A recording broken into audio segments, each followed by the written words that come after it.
Say 10 years ago, less problem hiring manufacturing operators.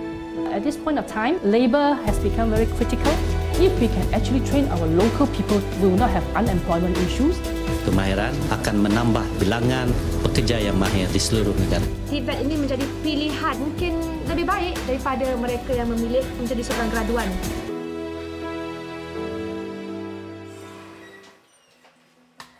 Nama saya Muhammad Adib Aiman bin Mansur. Umur saya 17 tahun. Saya dalam bidang-bidang kemahiran ni, saya memang berminat.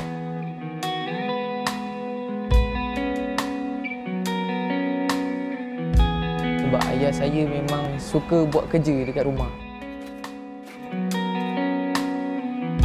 Jadi saya cakap dengan ibu bapa saya, lepas daripada PT3 ni, saya nak terus sambung ambil bahagian kemahiran. Lepas tu ibu bapa saya kata, okey boleh, janji dah betul minat bahagian kemahiran, teruskan. Nama saya Muhammad Fazri Han, umur 17. Diorang explain slow-slow macam mana dia perjalanan. Saya pun memang nak join lah sebab saya dah tahu, oh masa depan saya macam ni. Saya cabar diri saya masuk SLDN.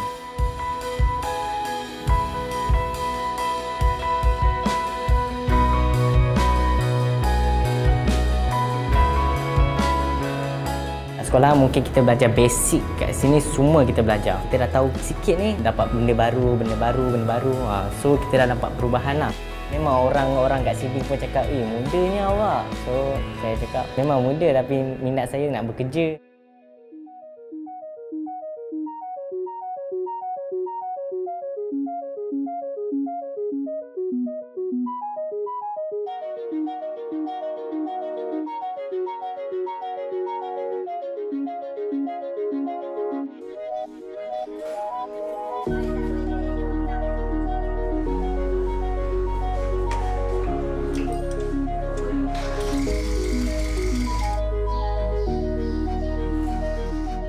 SLDN ini pilihan yang tepat lah. Sebab 80% masa mereka memang berada di syarikat. Cuma 20% mereka berada di kolej vocasional.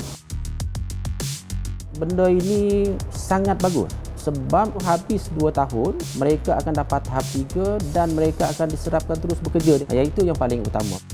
Maknanya dalam pekerjaan mereka ada sebelah kaki dah masuk.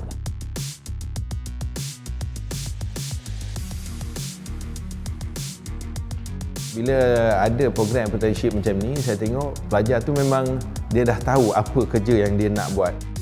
Dan terjamin apabila syarikat-syarikat ini pun mengambil pelajar ini untuk bekerja terus dengan syarikat setelah tamat pengajian.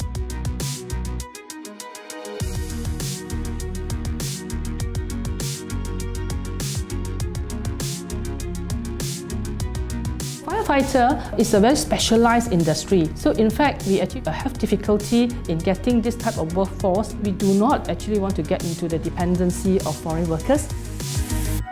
So when we heard about this TVET program, we thought that it's a wonderful program to be embarking on because they learn a lot apart from what they learn from school, because you actually get the practical experience, what is working life all about.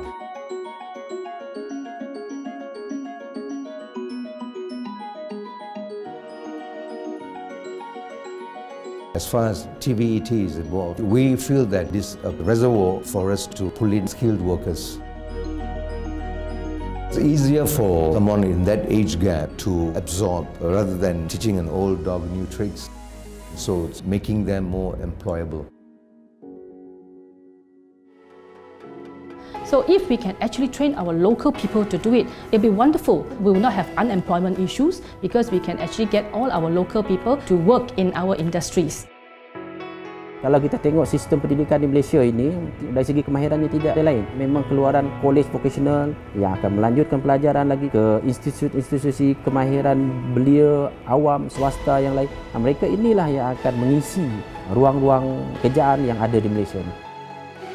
Well, of course, I think Malaysia now is going forward to embrace the Industry 4.0 and the new technologies and automation. But there again, at the end of the day, you still need somebody to man the machines. Orang kata ada bakat tu asal. Walaupun memang nanti robot akan gantikan kita, tak semestinya kita akan senang lenang. Kemahiran ni memang lebih tinggi daripada pelajar biasa. Sebab peluang pekerjaan ni memang diorang nak pengalaman bekerja. So program ni memang buat saya rasa setapak kehadapan daripada kawan-kawan saya.